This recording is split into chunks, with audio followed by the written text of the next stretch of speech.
But since, 2020, Hawk's got more catches than Kittle does. And you're going to have to pay for a commodity like that. These guys should be getting guaranteed contracts, and Hawk's going to get that. You have to decide, is he your guy? Right. Because if he's not, you're going to let it play. The price is going to go up, and it's going to cost you in the back end if it does. And this was something that you guys listen to this show, watch this show often, so you know this.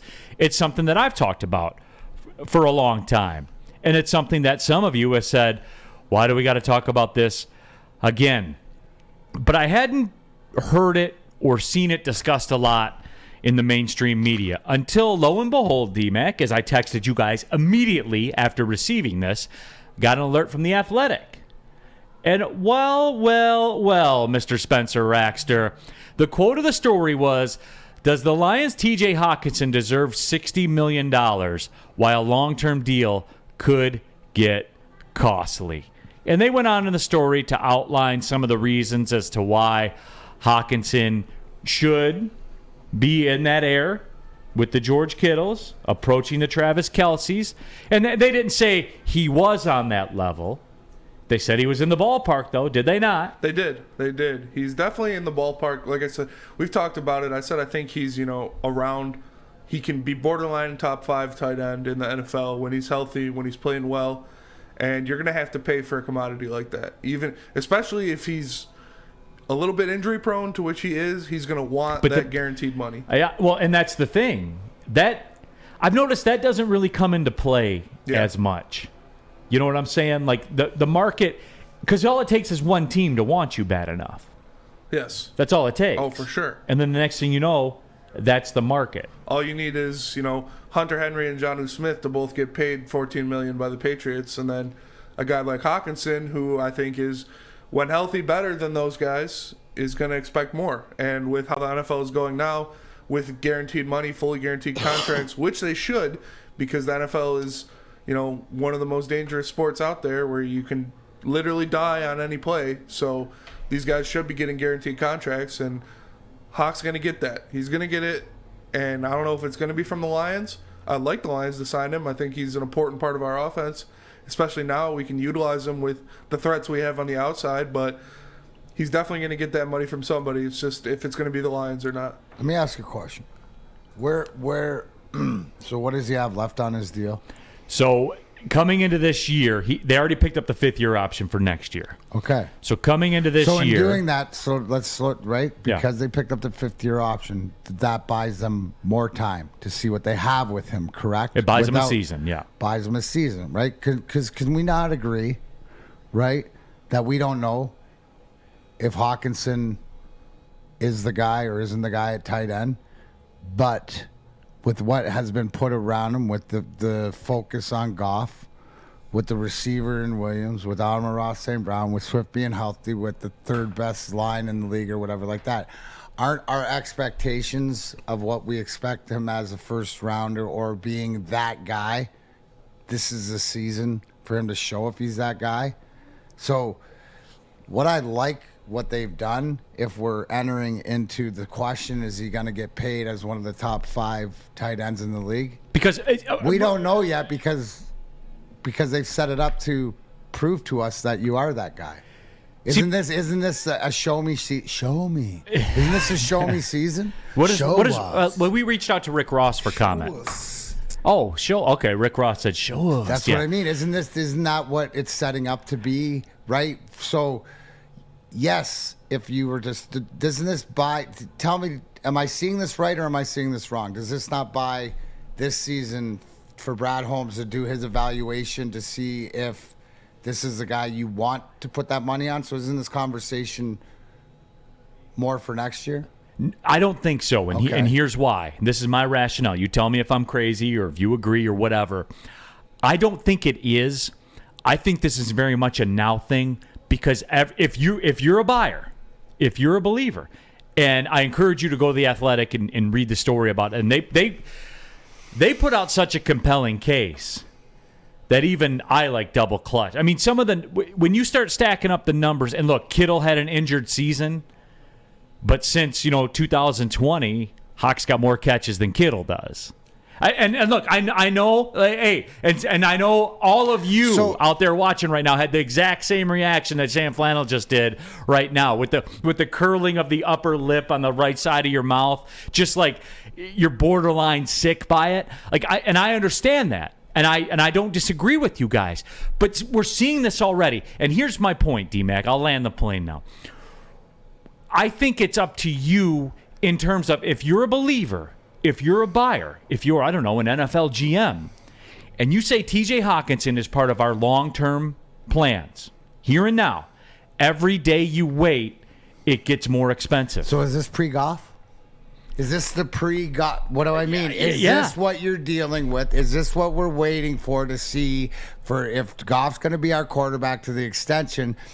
To that point, maybe on a sped-up process is where it's Hawk. So you're saying because it's seeing as if he has the value to get him is long-term with, again, what are you going to do for us? It's projection on. So you're saying the contract to save you money in the long run, projecting that he is this guy, you should give it to him now. If you believe it, because look, let's be real about it. Isn't that what, but does anybody follow me here? Because I'm thinking this is sort of like the Jared Goff, prove it that you're the quarterback, that we don't need to get another one, and then here's your next contract. If it's like this for Hawk. So what's the downfall that he plays out this season? The price goes up. What's that? The price goes. If you're already a believer.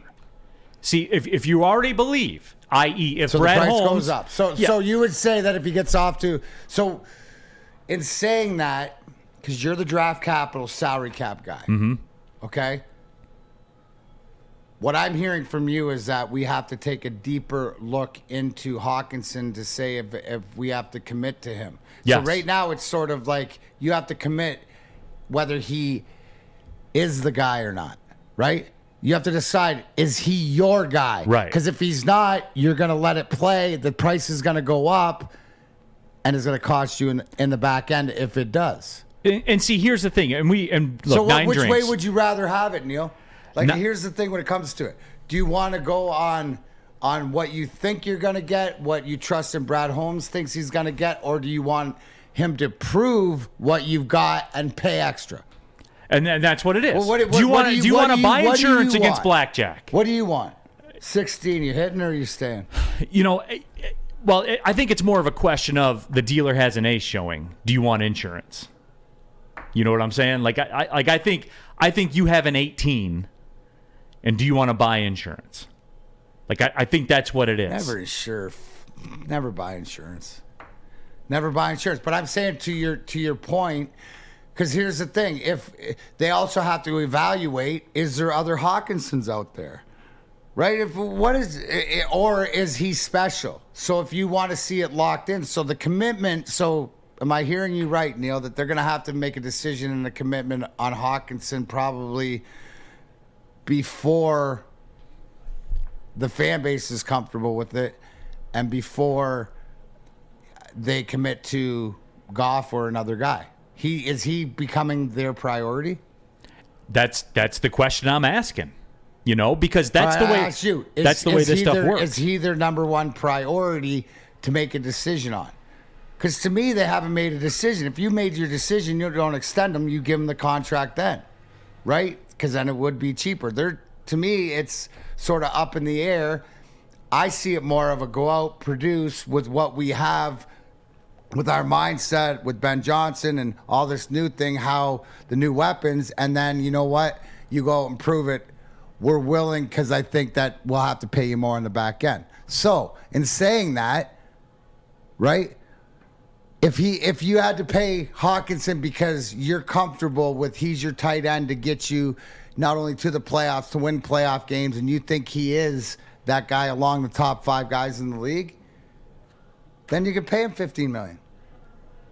If he's that guy, then I don't think I would rather, me personally, wait it out. It's sort of like the Zadina thing, going back to it. You haven't proved anything yet, so if you prove it at the 11, you can't say Hawk hasn't proven any. See, I think that's different. What I'm saying is you haven't proven up. See, because when what's going to happen, right? Because what's he proving against? He's proving against where he was drafted. So when people leave that alone and just judge him on where does he rank as a tight end in this league, like we're ranking our offensive line as the league, it's looked at as the third highest. If he's looked at it like that, right? Like it's the consistency. All you have to know is this Brad Holmes and Dan Campbell's guy moving forward? If it is, then you have to trust in their process of how they figured it out. That's why they extended him. I think there's still questions. Right. Well, I think they did that because now that proves to be a value, right? Because him at $9 million is a value. And like Jose De La O here says, I see Hawk taking a deal like $7 to $9 million. I would assume he means per year, but I guarantee 60% of the deal. Incentives laden for additional $1 to $3 million per year based on production. Jose, that's not how the real world works, my friend. Like that's cute to talk about and that's cute to say, but that's not how things are going to work. Why would he accept that? Like I'll put that back on you. Why would he take that deal when somebody's going to give him $15 million a year? Mainstream's talking about it now. Like that's what it's going to be. Here's the whole thing. When you trust in your GM and Brad Holmes and everything else, it goes into the process. How does it fit in? I go back to when we didn't deal with the salary cap and it was salaries and stuff, and Mr. Illich was willing to spend, but everybody, still Kenny Holland everybody got placed in at different spots. Like my question is there a guy is Hawk the guy, or is there another guy out there or coming up that they want to replace that can be cheaper? It gets into your thing, Neil. You're going to spend 15 on this guy, right? When you have somebody that's coming down that you can get on a rookie deal and spend this money elsewhere. Comes back to me to what they're going to do with Goff and where's the big money going. I also, though, like the going rate for pass catchers obviously has gone up astronomically. Yeah. So would you rather pay Hockenson, $15 million a year, or pay Christian Kirk $23 million a year? Like I'd personally rather pay Hockenson $15 million a year. And that's part of it, right? Yeah. Like all this stuff wraps into it. I think that we get so linear with the way we think all the time, and I'm guilty of it, just like everybody else is. I don't pretend that I'm not. We get so linear with the way we think. These are all the things that come into play. It's very complex. No doubt, yeah. and it's an expensive poker game you're playing right now. For sure. To D-Max and everyone on here that's saying, "Well, show us," but when he shows you, it's too late. Yeah, it's going to be $20 million a year. But do you not contingency plan if you're gonna allow him? Don't you have a backup plan to say, if he shows out, then this is what we're doing? I mean, I'm sure they do. Yeah. I don't know. I just. It'll be interesting to see, but the fact that it's back in and we're writing about it, what is it? We just wanted to prepare you in case it happened. But this is the era he's going to be in, guys. Like, this isn't... And the money gets pushed up, to your point about the receivers making more money. Well, then the tight ends, obviously... Because they're receivers. Yes. They're receivers. Not to the receivers' amount of money, but their value goes up.